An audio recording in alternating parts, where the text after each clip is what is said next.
यदि लूणा तुम त्याग के लिए कुछ त्यागोगे तो तुम कुछ और भोग के लिए भागोगे, और तुम कुछ और भोग भोगोगे तो तुम त्याग के लिए भागोगे। क्योंकि यहाँ त्यागने भोगने में अनेक है। तुम एक को त्यागोगे तो अनेक को भोगोगे, अनेक को त्यागोगे तो एक को भोगोगे। त्यागने भोगने की बात ही मत किया करो लूणा, बात केवल कर्म की किया करो। तुम्हें जीवन के लिए जो कर्म सहज लगता है वो कर्म सहज होकर करो। यहाँ जितना ही जेल से छूटोगे इतना ही बाहर आज़ादी से बन जाओगे।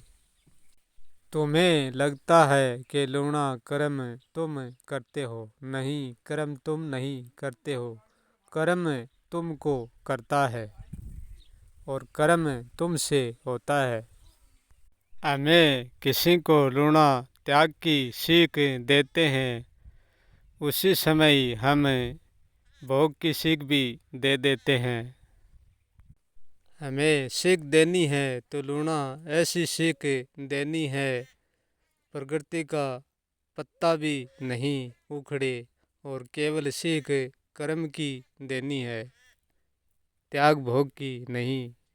जब हम कर्म को सीमित कर्म करते हैं तब प्रकृति का पत्ता हिलकर भी नहीं हिलते, परंतु सीमित हमको बनाना पड़ता है, नहीं तो सब कुछ यहाँ असीमित ही है। इतना ही कर्म करो कि अब के लिए इतनी जरूरत है, इतना ही कर्म।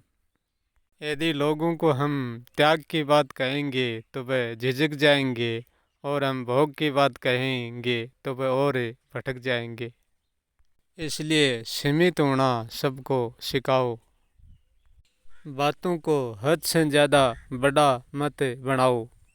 बातों को ज़्यादा महत्व भी मत दो, कोई चीज़ को भी ज़्यादा महत्व मत दो, कि ये संसार महत्व के पीछे भागती है, चाहे वो महत्व नकली हो चाहे असली। ये संसार बात को कम समझती है और बतंगड़ को ज़्यादा पकड़ती है।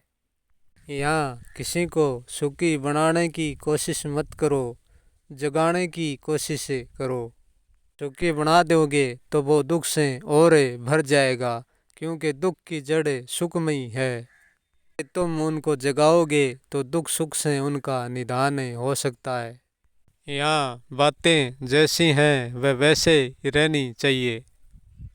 यहाँ बातें कभी नहीं बदलती हैं, बातें को करने वाला ही बदलता है, न करने वाला बदलता है। न करने वाला करने में बदल जाता है और करने वाला न करने में बदल जाता है।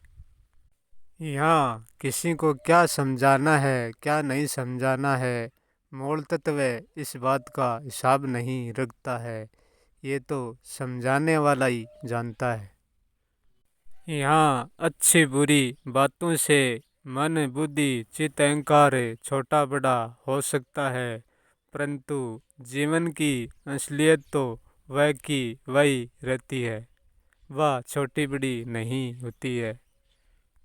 यहाँ कोई भी कोई के अधीन नहीं है, अधीन का केवल एक यहाँ सपना ही है। यहाँ अधीन कोई है नहीं, अधीनता स्वीकारी जाती है।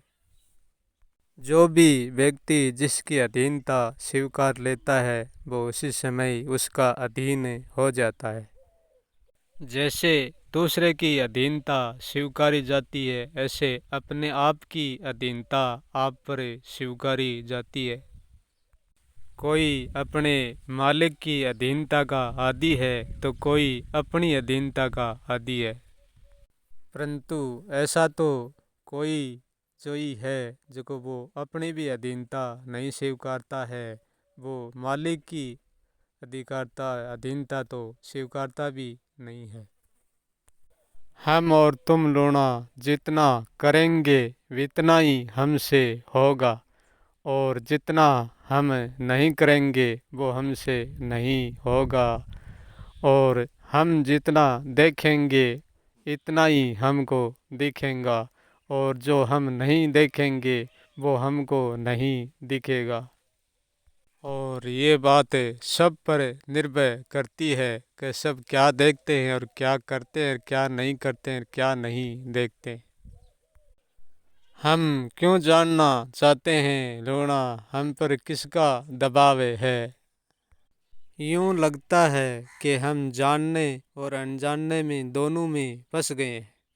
यदि हमारे ऊपर भूल का दबाव होता तो जानने से मिट जाता है। यदि जानने से हमारा दबाव नहीं मिटा तो यूं समझ लेना कि जानने को हमें अच्छी तरह से नहीं जाना है। परंतु हमारा जानना भी पर्याप्त नहीं है लूणा, होने का होना पर्याप्त है और न होने का न होना पर्याप्त है। हम ज्यों ज्यों जानेंगे यूं यूं ही एक तरफ हमारा जानना छोटा हो जाएगा और दूसरी तरफ हमारा जानना बढ़ता जाएगा। जानने अनजाने का रूणा यहाँ कोई थाग नहीं है। कितना जानकर हम क्या कहाँ पहुँच जाएंगे और कितना नहीं जानकर हम कहाँ नहीं पूछेंगे, ये बात कोई प्रतिक्रिया नहीं देती है। पूछना न पूछना, जानना न जानना, ये हमारा भ्रमजाल है। संसार का कर्म भ्रम से ही होता है और भ्रम ही कर्म से होता है। कुछ ना कहने वाला भी कुछ नहीं होता है और कहने वाला भी कुछ नहीं होता है। शब्द और नाम से लूणा काम किया जाता है, उनकी सच्चाई कुछ और ही होती है।